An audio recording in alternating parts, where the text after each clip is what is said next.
इस बात का जिक्र भी नहीं कर रही है, जबकि पुलिस पर भी गोली चली है। पुलिस पे गोली चली है। आप पता कीजिए सही पूरे बात है जी, पुलिस पे गोली चली पुलिस है। पे गोली चली है, महिलाओं ने गोली चलाया है। महिला मैंने उनके हाँ, तरफ से जो अपराधी हैं उनके घर की महिलाओं ने गोली चलाया। एक महिला को पकड़ा भी गया है संरक्षण देने के चक्कर में, भगाने के चक्कर में। तो सर दिखाइए, थोड़ा सा दिखा सकते हैं।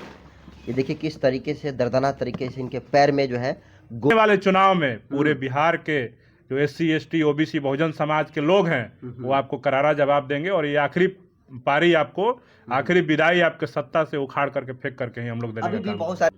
और चाचा जी का तो डेथ कर गए, उनको पेट में लगा, ये कनपट्टी पे लगा, बाह में लगा।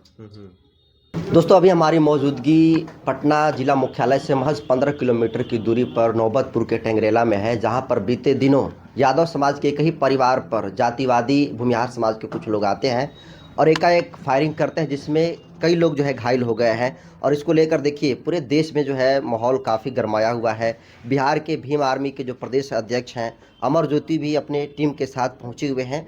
लेकिन देखिए जो जिन पर गोली चली थी एक व्यक्ति है, यहाँ पर इनसे बातचीत करेंगे। पहले तो सर दिखाइए, थोड़ा सा दिखा सकते हैं। इनका ट्रीटमेंट हो रहा है और आपको बता दूं कि बीते दिन इन लोगों से मुलाकात करने के लिए एम्स में बिहार के नेता प्रतिपक्ष तेजस्वी यादव भी गए थे। सर क्या नाम है आपका? मेरा नाम प्रेमजीत कुमार हुआ। क्या हुआ था उस दिन? उस दिन यही हुआ था कि चाचा ऑटो से आ रहे थे तो बाजार पे ही उन लोगों ने रोक के उनसे नोकझोंक किया। वो भागे हुए घर पे। किन लोग?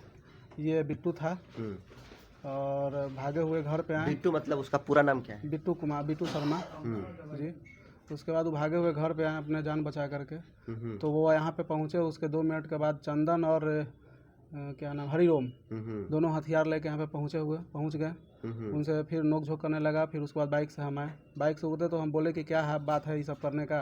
तो भिरा करके और साइड में ले आकर फिर गोली मार दिया हमको, ढकेल करके पैर में। दिन में कि रात में? ये 7:35 की घटना है, शाम में। अच्छा, शाम में है। 13 तारीख को, 13 मार्च को। फिर उसके बाद हम लोग फिर उसके बाद समझौता कर, फिर कि क्या क्या जरूरत है, क्या ये सब कर रहे हो। उसके बाद फिर चाचा पे गोली चला दिया। क्या नाम है चाचा का? ललन प्रसाद यादव। उसके बाद फिर भैया पे गोली चला दिया और फायरिंग करते हुए भाग निकला। उसके सुरक्षा, उसको फायरिंग करते हुए भागने के दरमियान में 2-3 लड़के और थे, जैसे डिम्पू था। वो पहले से ही आसमानी फायरिंग कर रहा था कि उनको रास्ता मिले कि भागे वो। कितने की संख्या में आए थे लोग? संख्या तो बहुत लोग थे, कुछ लोग छिपे हुए थे, लेकिन मेरे दरवाजा पे 2 ही थे जो फ्रंट में थे, बाकी लोग आसपास में ही छिपे हुए थे उनको सुरक्षा देने के लिए। तो आपको पैर में गोली लगी और लोगों कहाँ कहाँ गोली लगी? भैया हैं, प्रेम भैया, उनको यहाँ पे मारा गया गोली, जो पीछे से निकल गया। अभी बात था पैसे का लेन देन का कुछ मामला था? ऐसा कुछ नहीं है उनसे, ना बात है, ना चीत है, ना कुछ है, कभी को टॉकिंग नहीं है उन लोग से, कभी टॉकिंग नहीं है। कोई इस तरीके से विवाद नहीं है? कोई इस तरह से विवाद नहीं है। तो सीधे सीधे तौर पर मतलब मनसुखी और अगर दबंगई जमीनी दिखाई। विवाद रहती तो फोन पे बात होती या फिर सामने घर पे बात होती, CCTV कैमरा में भी आता। अगर उस तरह सा बात रहता तो ऐसा कुछ बात नहीं है। ये सीधे तौर पर दबंगई दिखाई गई है। एक अपराधी पकड़ाया है, बाकी लोग घूम रहे हैं। तेजस्वी यादव जी आप लोग से मिलने के गए थे? जी, मिलने आए थे। क्या उन्होंने आश्वासन दिया? SSP सर से बात किए कि जल्द से जल्द गिरफ्तार किया जाए। तेजस्वी यादव के पहल करने के बाद भी सिर्फ एक व्यक्ति की गिरफ्तारी हुई है। एक व्यक्ति की तो उसी दिन गिरफ्तारी हो जाएगी जिस दिन गोली चली थी। उसके बाद अभी तक कोई गिरफ्तार नहीं हुआ है। कोई गिरफ्तार नहीं हुआ।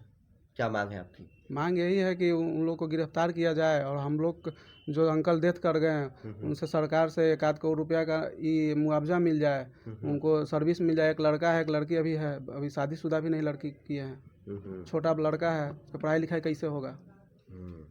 देखिए इसको लेकर भीम आर्मी के प्रदेश अध्यक्ष अमर ज्योति जी पहुंचे, कैसे देख रहे हैं सर पूरे प्रकरण को? देखिए सीधे तौर पे बिहार में दिखा रहा है कि अपराधी निरंकुश है और ये अपराधी सत्ता के द्वारा संरक्षण पा करके ये अपराध को अंजाम दे रहे हैं और इस प्रकार की लगातार घटनाओं को अंजाम दे रहे हैं। जो ये घटना हुआ है सीधे तौर पे बिना किसी वजह के अगर किसी के घर पे चढ़ करके गोली चला देना, किसी की हत्या कर देना, किसी के पैर में गोली मार देना, किसी की छाती में गोली मार देना, ये सीधे तौर पे दिखा रहा है कि जातीय दंभ में चूर जो जातिवादी मानसिकता के जो गुंडे हैं उनके ऊपर मन में एक ही चीज चल रही है कि बिहार का जो पुलिस का हेड है वो हमारी जाति का है, इस वजह से हम किसी को गोली मार देंगे, किसी को बेटी को उठा लेंगे, किसी का बलात्कार कर देंगे, किसी के ऊपर गाड़ी चढ़ा देंगे तो हमारा कोई कुछ उखाड़ नहीं सकता है, चूंकि सत्ता और हमारा जो पुलिस है वो सब हमारा ही है, इसलिए इस प्रकार की घटना को अंजाम दिए।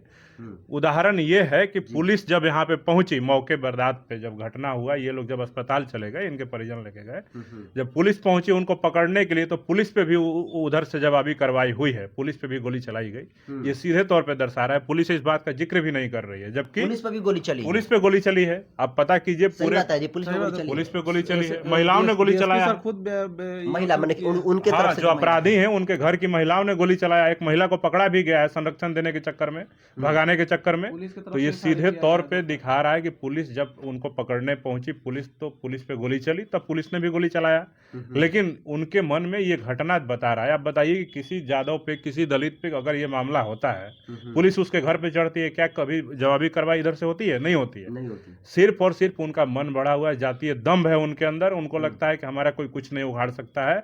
मुख्यमंत्री भी हमारे हैं और जो डीजीपी हैं वो भी हमारे हैं, और ये हमारे गुलाम लोग हैं, इनको हम जब चाहेंगे जैसे मन रौंद देंगे। बस यही मानसिकता है, ये दिखाने के लिए कि आज़ादी के 78 वर्ष बीतने के बाद भी इनके मन में यही बैठा हुआ है कि तुम कितना भी आज़ाद हो जाओ, कितना भी संविधान का फायदा लेकर के, आरक्षण का फायदा लेकर के नौकरी पा जाओ, अच्छा घर बना लो, अच्छा कपड़ा पहन लो, अच्छा जीवन जीने लगो, लेकिन तुम रहोगे मेरे जूतों के नीचे। यही दिखाने के लिए इस प्रकार की घटना को अंजाम दिया गया है। और मैं मांग करता हूं बिहार के मुख्यमंत्री नीतीश कुमार जी से, इस परिवार को सुरक्षा दिया जाए, और सामाजिक सुरक्षा के जो भी योजनाएं हैं उसका लाभ, जो ललन यादव जी का देहांत हो गया, उनके जो बच्चे हैं उनको दिया जाए, उनके बच्चों को नौकरी दिया जाए, और 1 करोड़ का सरकारी मुआवजा बिहार के मुख्यमंत्री नीतीश कुमार घोषणा करें। और अगर नहीं करते हैं, इसमें अगर विफल होते हैं, तो भीम आर्मी, हम लोग सड़क पे आंदोलन करने के लिए जाने जाते हैं, अपना झंडा और डंडा लेकर के बिहार के मुख्यमंत्री का भी घेराव करने के लिए। अगर हमें मजबूर होना पड़ा तो हम लोग मजबूर होंगे। पीड़ित परिवार का कहना है कि दबंगई दिखाई गई है, आप भी कह रहे हैं कि जातीय मानसिकता से ऐसा किया गया है, लेकिन कई अखबार दावा कर रहे हैं कि पैसे का लेन देन था, ये जमीन का कारोबार करते थे ललन यादव जो थे। देखिए, अगर उस तरह का कोई बात है तो पुलिसिया जांच चल रही है, वो सामने आ जाएगा। अखबार वाले भी कोई आपके और हमारे नहीं है, रिश्तेदार नहीं है, वो लोग भी जातीय दम में भरे हुए लोग हैं। पूरा जो मेन स्ट्रीम मीडिया है उस पर भी कब्जा उन्हीं लोगों का है, तो उनको जो मन में आएगा वो लिख देंगे। उनका अखबार है, हमारा क्या है? तो जो मन में आएगा लिख देंगे। वो हत्या को लिख देंगे कि एक्सीडेंट है। तो तमाम बातें हैं। हम यही कहेंगे, बिहार के मुख्यमंत्री नीतीश कुमार जी, आप अपनी आखिरी पारी खेल रहे हैं, तो हम आपसे उम्मीद करते हैं कि जितने भी अपराधी और गुंडे इस प्रकार की घटना को अंजाम दे रहे हैं, खास करके होली जैसे पर्व में, उसके आसपास में जितनी घटनाएं पूरे बिहार में हुई है, हमको लगता है कि 1 महीने में भी नहीं हुई थी, तो जितनी भी घटनाएं हुई हैं, वो अगर उस पर अगर सच में आप रोक लगाना चाहते हैं, क्राइम पे 0 टॉलरेंस की बात करते हैं, तो मुख्यमंत्री जी से मेरी मांग है कि पूरे बिहार के 38 जिलों में जितने थाने हैं, उन थानों के मोस्ट वांटेड की लिस्ट निकलवाइए।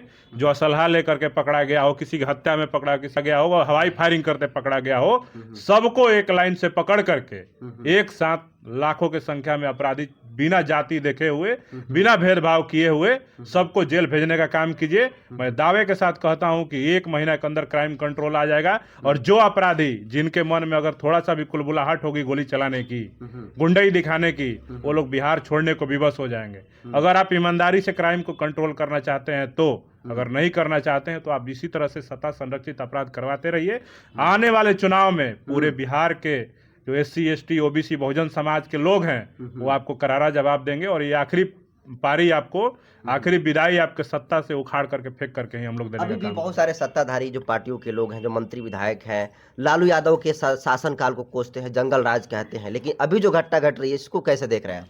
अरे भैया, जंगल राज लालू जी के राज को कहा जाता है। हम तो अब उसमें देखे नहीं कि इस तरह की घटना को अंजाम दिया जाए, कि सत्ता और पुलिस के संरक्षण के द्वारा इस तरह की घटना हो रही हो।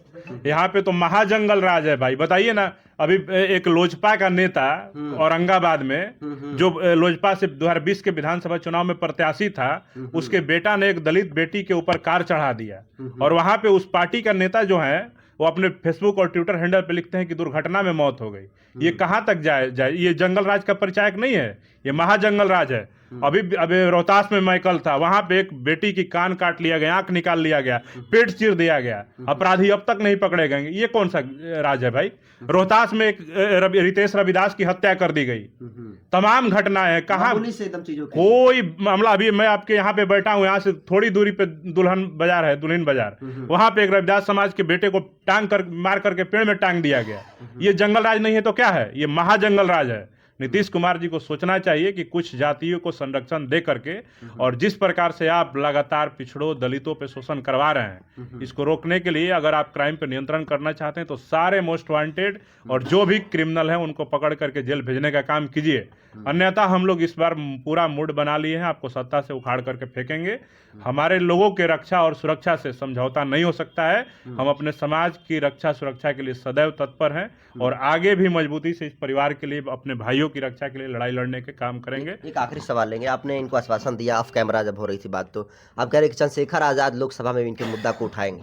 जी बिल्कुल, हमारे नेता चंद्रशेखर आजाद जी जितने भी बिहार के मामले हैं, चाहे टेंगरेला में ललन यादव की हत्या हो, उनके भतीजों पे जो गोली चलाई गई, जो घायल हैं, उनका मामला हो, या रोहतास का मामला हो, या फिर औरंगाबाद का मामला हो, तमाम मामलों को लेकर के जब इस बार सत्र जो आज से चालू हुआ है, उस सत्र में आज से जिस दिन भी उनको मौका मिलेगा, मैं दावे के साथ कहता हूं कि हमारे नेता चंद्रशेखर आजाद जी बिहार के तमाम मामलों को लेकर के लोकसभा में प्रधानमंत्री और गृह मंत्री के समक्ष इस मामले को रखने का काम करेंगे। तो देखिए, सीधे तौर पर यह मुद्दा बिल्कुल बड़ा बनता जा रहा है और चंद्रशेखर आजाद जो नौबतपुर में घटना घटी है, इसको लेकर लोकसभा में आवाज़ भी बुलंद करने वाले हैं। फिलहाल तमाम मुद्दों को लेकर अमर ज्योति पासवान ने जो राय रखी है उसको आप कैसे देखते हैं, कमेंट कर दीजिए। बहुत बहुत धन्यवाद।